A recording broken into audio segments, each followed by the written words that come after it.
if you really want your business to scale and give you the lifestyle that you deserve as business owners, you've got there's no ifs, buts, or maybes. This is the path. Hello, it's David Jenyns from SYSTEMology, and I'd love to shine a spotlight on some of our clients and colleagues' businesses, and we get a chance to talk about building systems culture and what it takes. And today I'm joined by Tim Hyde from winmoreclients.com.au. Maybe just to start, Tim, I don't know if you can tell us a little bit about yourself, your business, what you do, and we can go from there. Thanks, Dave. Mate, it's great to be here. Win More Clients is probably one of those accidental businesses, right? I had gotten out of working in IT project management, government, and on the side, my side gig was actually built a social media site in the late 90s and ran that for 14 years. And then, sold that and thought, what am I going to do when I grow up? And then I think one morning about 3 a.m., I'd been doing this consulting work for about 8 months. I thought, what am I going to call this thing that I'm doing? Oh, right. And then literally 3 a.m., 3:15 in the morning, woke up, ran into the office and thought, why don't I just call it what I do for people? Love it. All right. And It's then strangely enough, got on and at Minimal Clients, the domain wasn't, the business name wasn't registered, the domain wasn't taken. I'm like, madly credit card out at 3 o'clock in the morning buying his domain. I thought, this is what I'm going to call this thing. So, but what we do a lot of is around systemization and automation of the customer acquisition process. Right. So, how do you can attract, convert, and keep clients? We do a lot of work with CRM and automation of that marketing and sales process. I know a lot of it's one of those things with the name systemology, and system is quite a broad topic, and sometimes I have to kind of spell out the distinction between the two, because system could be, is that a software system, or system, is that a documented process, or is that, so for you guys, I know you deal a lot in the marketing automation, so you help set up a lot of the tech side of things. Is that my understanding correct? Yeah, it is. It is. But I think the thing about, when we look at systems and systemology as, I guess, as a concept, right? It's just about creating a repeatable process, right? Or a repeatable outcome. A bit like I think you mentioned in the book, right? It's a bit like, making a cake. If you don't have a recipe, you're going to produce a different cake each time. But if you follow a recipe, you should get close to the same results each time.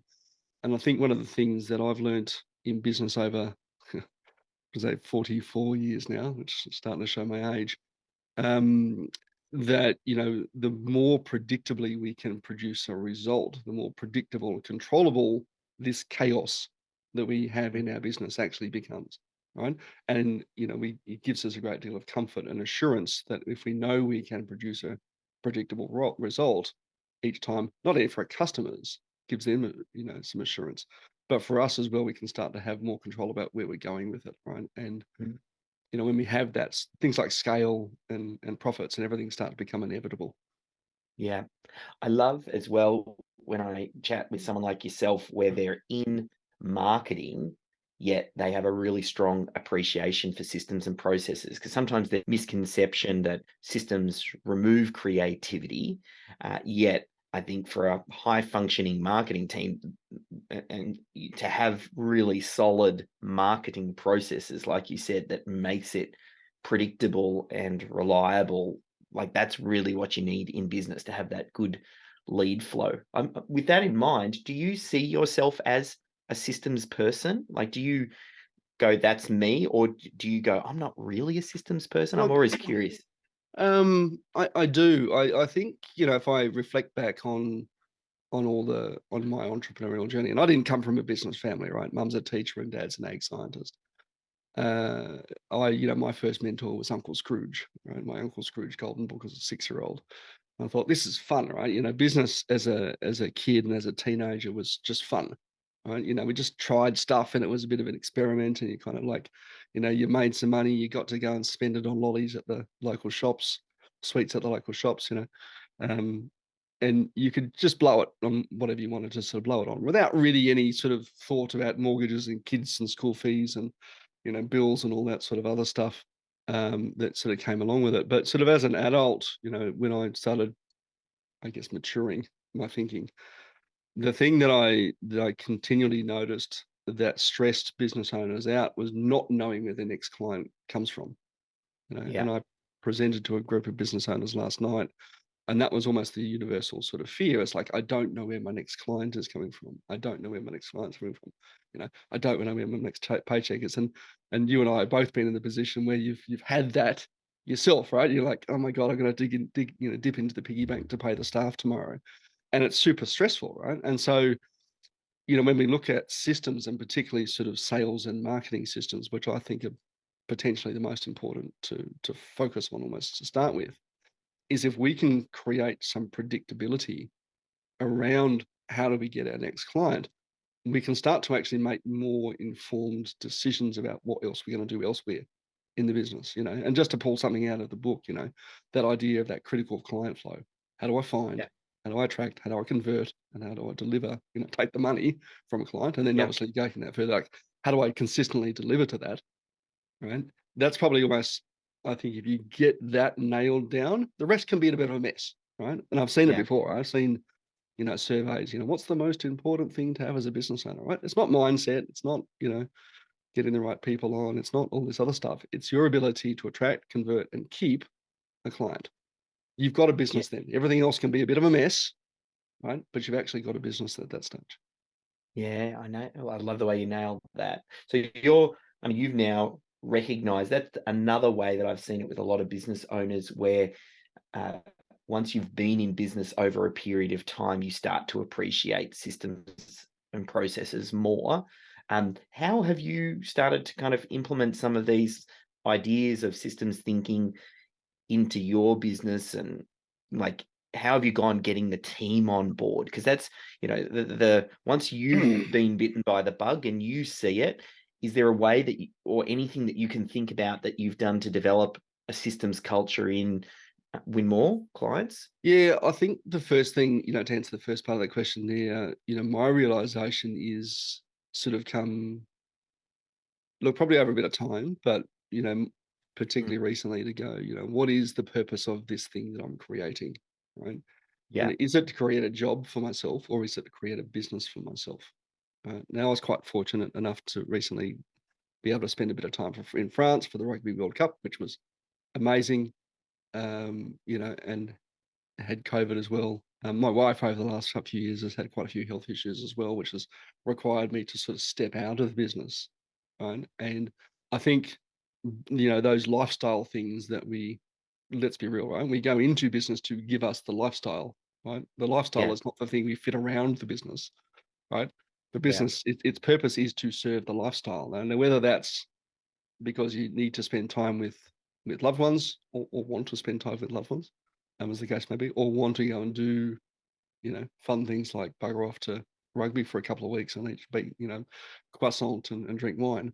Um, Whatever the purpose is, the more systemized your business is, the more likely it is that you can take that I have a job, I own a job hat off, and move into this thing exists independently of me, right? Yes. Someone or something else can run this business, right? And that's where I think the combination of technology systems and people systems, you know, Yeah. really combine very tightly to be able to deliver that, right?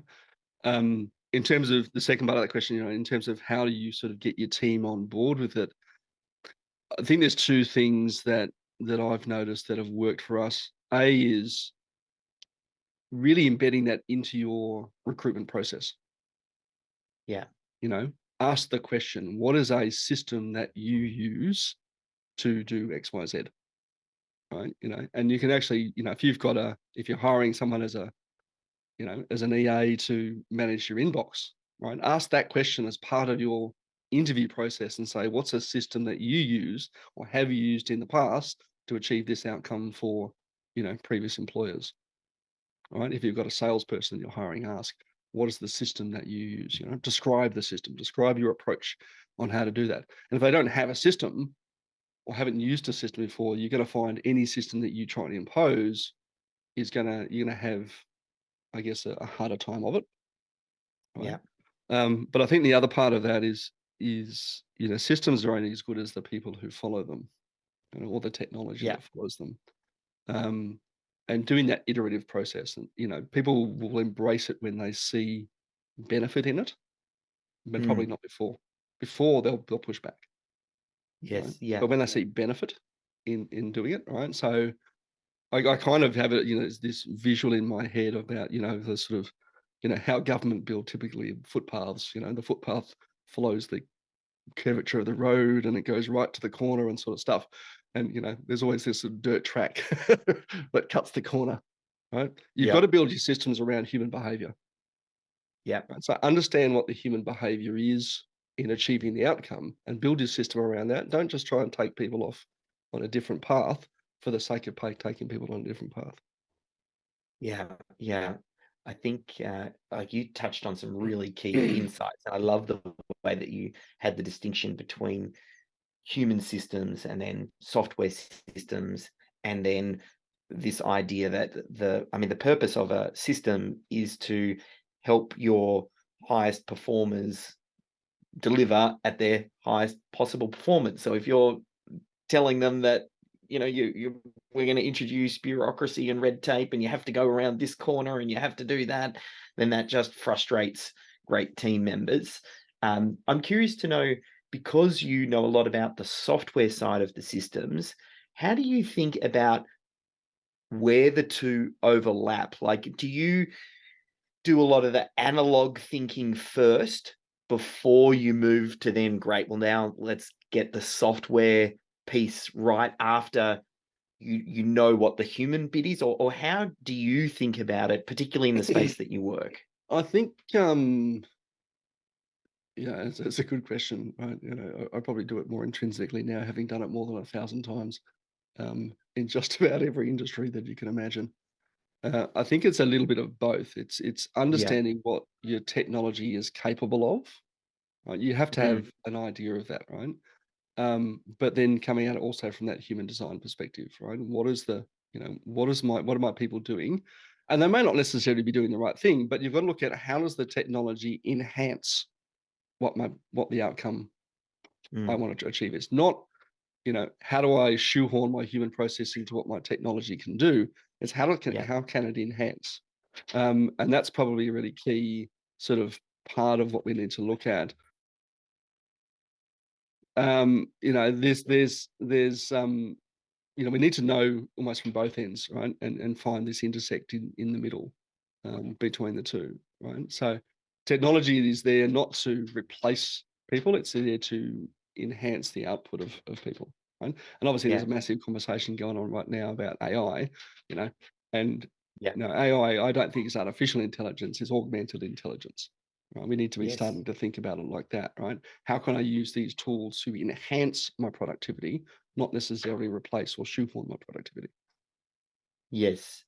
And similar, because I love to get your perspectives on how you think about this, because you're almost like a subject matter expert on this particular piece. One of the things we talk about in systemology as step one for a lot of people is just make what you're currently doing repeatable. And it's not, doesn't have to be world class. You can get tremendous wins just by making it repeatable. Once you've got a baseline, then you engage the expert who then potentially looks to re-engineer that chunk, now knowing, well, this is what you're doing as your baseline, and I can see that.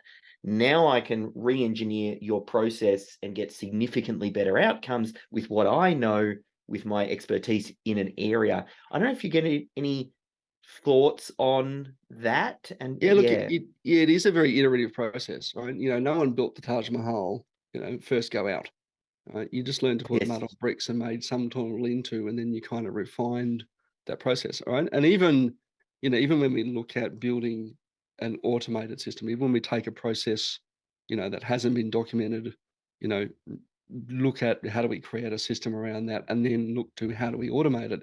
There's no point automating a process that's broken.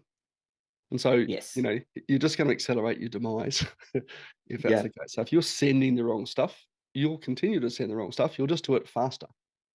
Right? So yeah, really understanding what is the outcome I need to create from this process is absolutely critical, right? And does that I think you're gonna need to look at this sort of thing, right? Does it enhance or detract from the customer experience? So coming back to, I guess from a sales and marketing perspective, does it enhance or does it detract from the customer experience? So automation can be used to automate a manual task, right? To remind someone to do something like make a phone call, okay? Mm, As much as send an email. But we want to look at, what is the thing that is does it add to the customer experience? Does it need to be timely? Right? And how often do we do it? Right. So automation for automation's sake doesn't work for anybody. yeah. Does it enhance or detract from the customer experience and in the relationship that you're trying to build from them? Right. And Yes. one example I use quite often is movie tickets. Right. Movie tickets are an entirely automated process now. You go online, you buy your tickets, they turn up on your phone or in your email inbox, a couple of seconds later. Right. Can you imagine if that wasn't an automated process? Right. You'd go online, Yeah. you'd buy your tickets, and it'd go to someone in the office 7 p.m. at night for an 8:30 movie, and like, "Oh, they're closed up for the day. We'll send those tickets tomorrow morning." Yep. Yep. Right? Oh, It yep. just wouldn't work, right? So automation in this context, by automatically sending you tickets, actually enhances the customer experience because we're really timely. It happens a lot, right? Yes. Because lots of people buy movie tickets. Yes. Yep. Okay. I think But you're something like, say, if you've got an account management process where you touch base with your clients once a year, right? Well, maybe it's not a very frequent process. You might not have 1,000 clients, you might only have 10 or 20, right? So an automated process to remind your account manager to say, hey, it's been 12 months or it's been 6 months since you spoke to this person. It's time to schedule a call with them. Here's their phone number. yeah. You know, we're looking at a process by which enhances the customer experience, but needs a personal touch. Yes. Yeah. And I love, and I can't help myself because I look through the lens of systemology all the time, that effectively the critical client flow is identifying the dream client, the primary product or service that you're selling to them, and then you map that linear journey. The first step is just to make it repeatable because most small business struggles with repeatability. The last step in systemology is optimize, which is then we try and pick some of the metrics from the critical client flow, which is effectively that client experience from start to finish and attracting all the way through to delivery, and then we can start to look to improve that by adding in some of these layers that you're talking about and re-engineering components. I know we had a chat just before we hit record and you're kind of walking me through some things in systemology. I'm curious if there were any big insights that you picked up or anything where you were like, you know, hearing it, the distinction that way? Because I mean, you already had a really deep understanding of customer experience and a lot of the automation just with all of your experience. And I'm wondering if there are any particular parts that spoke to you. Um, yeah, I think, look, it all, to me, it all comes from, I mean, I did IT at uni, right? So we did a lot of coding. And this was sort of back before the internet was a thing.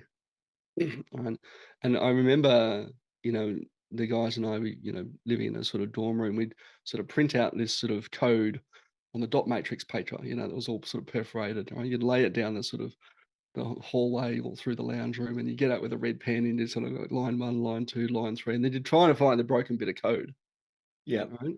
And if you remember, back 20 or so years ago, the Microsoft blue screen of death, right?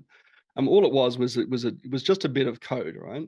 That got to a point in the code where it didn't understand the instructions on what to do next, Yeah. right? Now, luckily, we don't have too much of that anymore because code is much better and compilers are much faster in doing that. But it got to this point where it broke. Now, if we look at our business, it's the same thing, right? We have this, the critical client flow, the customer journey we take people through. At some point, if we haven't, that code in producing the same outcome each time breaks. Your customer disappears, you're left wondering what's going on, right? And then you try and repeat the process again. And so, if we look at our business like just a piece of code is just like when I do this, this happens, Yeah. right? When I pick up a book, I turn the pages until I get to the end. When I move my mouse on the screen, when I move it right, I get a predictable outcome, Okay, imagine that. Imagine if you get on the car and you turn the wheel to the right and suddenly it started going backwards. You're like, but the next time you turn the wheel to the right, it goes left, and the next time you turn the wheel to the right, it goes right. You're like, there's no way in hell I'm driving this car. All right. Yep. So, that system is all just about producing that, you know, outcome consistently each time. And I think that, for me, the big takeaways from systemology is around that, well, if I've got a critical client flow, I should be able to get a repeatable outcome. And that repeatable outcome is two things, right? One, it's an outcome that my customer is happy about. And two, it's an outcome that I'm happy about, right? That's profitable every time I do Yes. it. I know if I get a client, it makes me this much money. Happy days, Yeah. you know? I think a big part of what we also do is I want to create the picture in the head of the business owner that this is possible without them in the picture. Because oftentimes, a lot of business owners will be able to deliver the critical client flow, but they're the ones, and pre-identifying the critical client flow, they're effectively the ones that are filling in the gaps. When you get the blue screen of death and something breaks, they then step in. And the whole idea is, how do we simplify to a point where we can make this happen without key person dependency, which then goes, oh, this is possible. And now what happens if I spread this throughout my entire organization? And Yeah, I think that's the idea that's a bit of a yeah, I game think changer for that me. it obviously depends on, when you pick it up, right? If Yes. you and a VA, guess what, right? You probably right? You're probably the subject matter expert, right? And you're the systems champion. If you're a bigger organization, absolutely, I think that we can't lose sight of the fact that we got in business, to run a business, not to have a job, right? Yeah. And look, if you're still at I have a job stage, and many people are, that's okay, right? But if you Yeah. ever want to be able to step away from this thing, and as you say, increase the value, increase sort of probability that you can create the same result. We've got to start doing some of this stuff now. Whether you're the subject matter expert and the system champion to start with, fine. But the quicker we can get rid of those hats, the quicker Yeah. the business starts to serve us, not us serving the business. Yeah. I can tell how uh, sort of deeply you've got this, because it's kind of in your DNA even before systemology, just with all of your systems Yeah, background, and then really that's kind of helped to surface some of the thinking.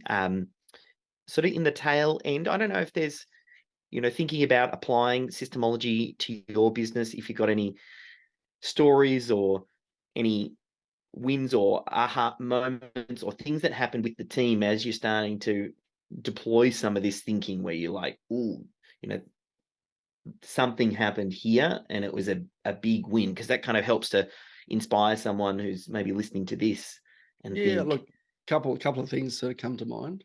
Um, First one is start small, right? I mean, there's easy stuff to systemize, right? Your staff member onboarding process, right? Your Christmas leave process. I mean, those are almost universal to every business, right? "Yeah, They're going to be the same regardless. I think the big wins really come when you start to systemize what it is that your business delivers to a customer, right? And yeah, just getting some of that stuff down is probably one of the really big wins. I think the other thing there is it's okay to fuck up, right? You're yeah, going to get it wrong a few times, um, and that's okay. But I think when you start to work on it, right? I have this, and again, and I'm a very visual person, so I have this picture in my mind about this black box that is business, right? Customers come in one side, profit comes out the other, right? And largely, when you start your business, you're in the box, right? It's dark, it's grimy, there's lots of yeah, cogs and gears that gets, that chew you up.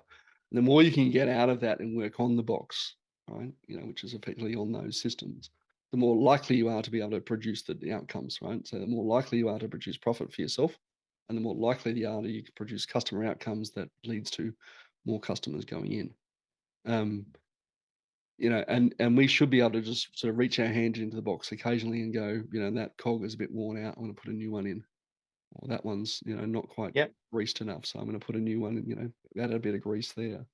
And it's only when we start to create those systems around stuff that we can kind of start to get visibility about what's working and what's not working. Now that might be a process in your business, right? It might be it might even be a team member in your business, but it's only when we start to shine a light on those things we go, what are you actually doing here? And how can this be Yeah. the most effective and optimum, and efficient, at producing that thing that I need you to produce. Mm-mm.